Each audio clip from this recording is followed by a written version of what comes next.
Well, hi there. My name is Drew, and if we haven't met before, welcome to ReadyBudgetGo. If this isn't your first time visiting my channel, welcome back. I'm glad you're here either way. It's Friday, and this is when I do the weekly reel. I cover my real income, my real spending, my real goals, my real progress, my real mistakes, everything to do with my money. These are my real numbers. I've got quite a lot to go over this week, some successes, some not so successful events. But let's dive into it.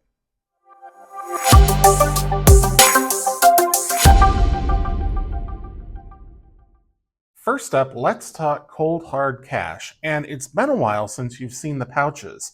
I haven't been using them in the process of moving, so now that I'm settled, well, mostly settled, and using cash again, it's time to bring them back. I do have some coins, actually quite a bit of coins, and apparently some random money that I didn't even remember was in here to put into the coins collection. So let's do that here. And I don't have a specific target in mind for saving my coins. I am just kind of accumulating them at this point. And I don't have all that many here. I've got maybe, I don't know, 10 bucks, 15 at the most. So they're just going in here until the pouch is full, and then I'll take them to a Coinstar or something like that. So, all right. So that takes care of that. Set these two aside. Now for this week's spending, I didn't spend any cash, so I still have the original $25, and that is going to go into this pouch, where I will accumulate all of the unspent cash throughout the month, and then this will fund next month's savings activities on Thursdays. Now, all of this money in here, it looks like it's all fives, but let's make double sure. I don't know where it came from. I don't know what it's for. I don't know why it's in there. 5, 10, 15, 20, $5, $35. It's kind of an odd amount. 5, 10, 15, 25, 35. Okay. Well, this I'm going to put into a separate zippered compartment. If I remember what it's for later, great. If not, then that will also go into next month's savings. I also need to take out $25 for next week's cash spending. So this is my bank for the month. So 25, that's for next week. And then after that, there's 2 more weeks in June. So I should have another 50 here, and I do. Okay, so that stays here in this little pouch. The current week goes in this pouch. And then we are all done with the cash portion, and we can talk about everything else that happened, because this week was, as I say, a humdinger. And I just threw something on the floor, so love that for me. All right, so I am going to try to get into the habit of talking about my goals. I think it is important, and I mean talking about my goals every week. And I think that's important because it reminds you of why you do all this tracking. It took me an hour and a half to reconcile everything this week just because of everything that went on.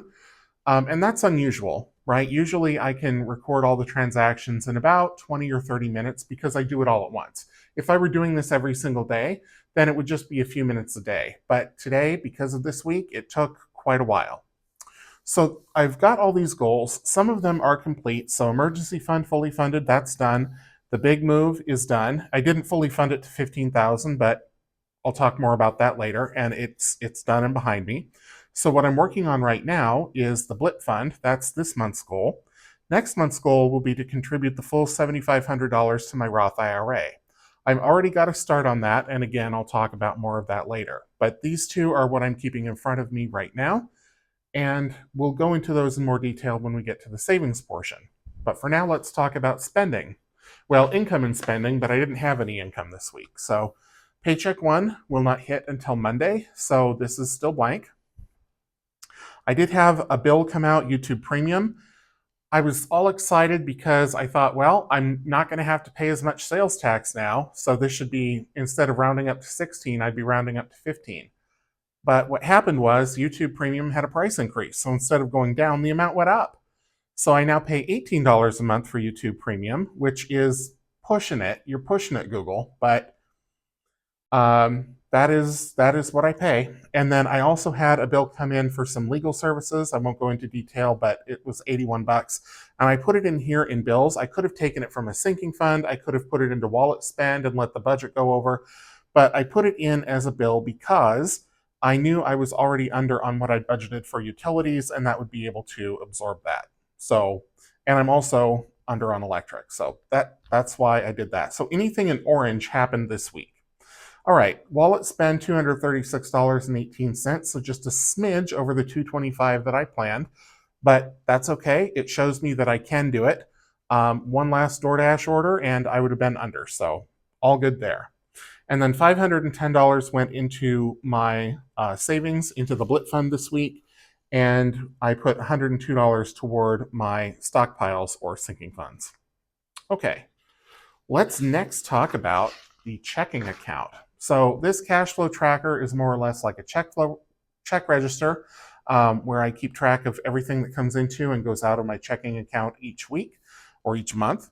This week I got an expense reimbursement, $58.04. I'm not counting this as income because this is an expense that I put on one of my personal credit cards instead of my work expense account. So it's going to come right back out of my checking account in the form of a credit card payment. So it's not income, right? It's not my money. All right. And then a credit card payment for $2.99. I don't know why, but anyway. Transfer to business checking, $1,100. I did open up a new business account. I transferred some money in there from the account I have been using for my business. But I also needed to seed it a little bit from my checking account. So I did that. Reason being, there's a promo, so they'll pay me a certain amount of money if I keep a certain amount of money in that account for a certain period of time. So I've done that, and then I also sent the $510 to savings for the Blip Fund. So that is the cash flow. Let's now talk about expenses. So not too many this week, other than the weekly cash, which I record every week, no matter if I spend all of it or none of it, or somewhere in between. So $25 there at the bottom. And then a few DoorDash orders. The second one for Meijer, that was groceries. The other two were meals. And then Sheets was all kinds of things. I mean, if you know, you know, if you've ever been to a Sheets.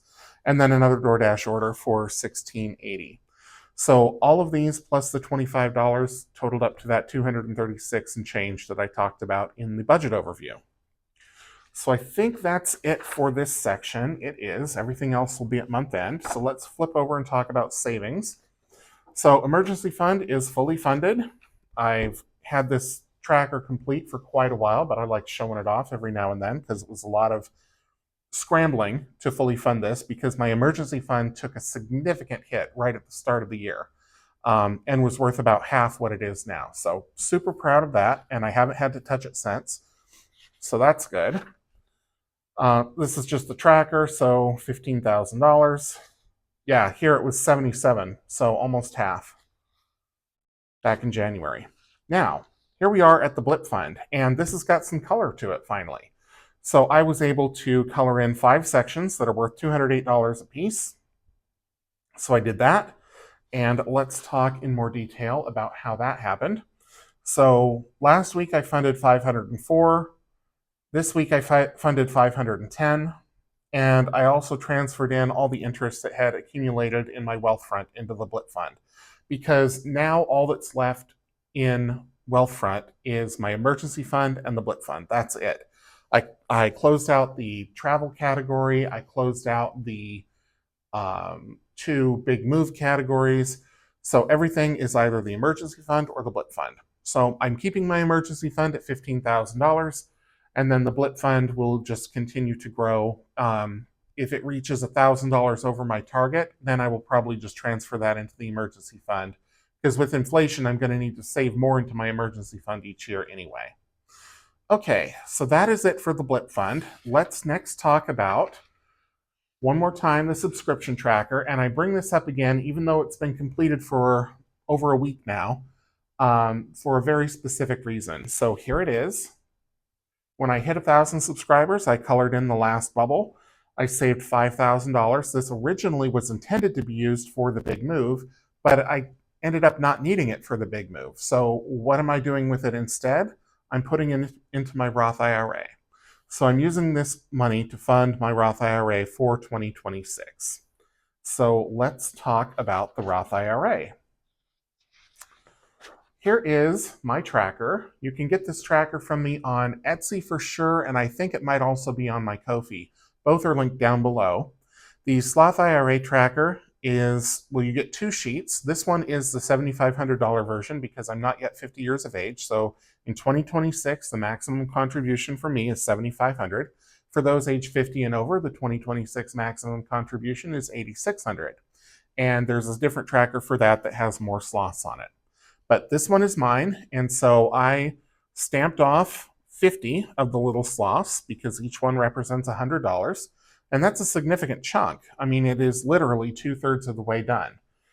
So I also noted my contribution here on the 9th. $5,000 went into my Roth IRA. So all good there, and I just want to thank everyone again for subscribing because that is what funded this. Not directly. I mean, you hitting the subscribe button does not put $5 into my savings, but I made it a priority and sort of a covenant, I guess, with all of you that everybody who hit subscribe, I would save $5.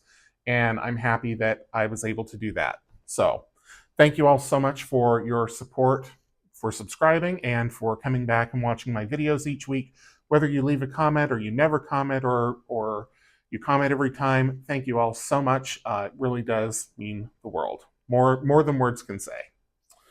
Okay, then a couple of other housekeeping tasks in here is I modified the amount of YouTube for YouTube Premium. This is the actual amount they charge me every single week. If this crosses $20 within the next couple of years, I'm probably going to cancel it because at that point, it's not worth it. Yes, it's only $20 a month, but that $20 with the way that I'm investing currently can buy me a lot in the future. And I'm willing to trade the time to watch the YouTube ads for the money. So for now, still worth it, but in the future, we'll see. Okay. Yearly subscription tracker. I canceled this I converted this credit card. I'm still going to do Amazon Prime. I have no idea what they're going to charge me this year. This was last year's amount, again with sales tax from Washington State, where they soak you for 10.5%. Instacart Plus, I've already canceled. So once this ends, it will not renew. Costco, I have indicated my intent to cancel, but I won't do that until, well, I tried to do it last month in May, and it said I couldn't do it until May 31st, and I haven't gotten back to do it yet. So I will do that. But no other changes there. And then this one I still need to update. Because prescriptions I now contribute to an FSA, so that's not a concern anymore. Haircut I will probably get more often now that it's not, $60, $80, $100 per visit. The last haircut I think I spent $27 with tip. So there's that, and then Orca, which is transit, no longer $50 every now and then. It's going to be $10, $20 a month at most, probably. So I think that is it. Yep, that is it. That brings me to the end of this week's budget update. So like I say, a lot to cover, but I am incredibly excited on the amount of progress I have made toward reaching my goals. This is my most goal-fulfilling year, and last year was also my most goal-fulfilling year to date at that time. So this year I've surpassed that because of the big move, because of how fast I'm funding things, because of what I'm doing with my business with ReadyBudgetGo. So I'm excited for the future. I am more optimistic now than I've been in a really long time. So thank you all for coming along for the ride. I appreciate every single minute that you spend watching my videos, I should say. And if you enjoyed this video, please leave me a thumbs up, drop a comment down below if you're so inclined, and subscribe if you haven't already. Until I see you in the next one, take care.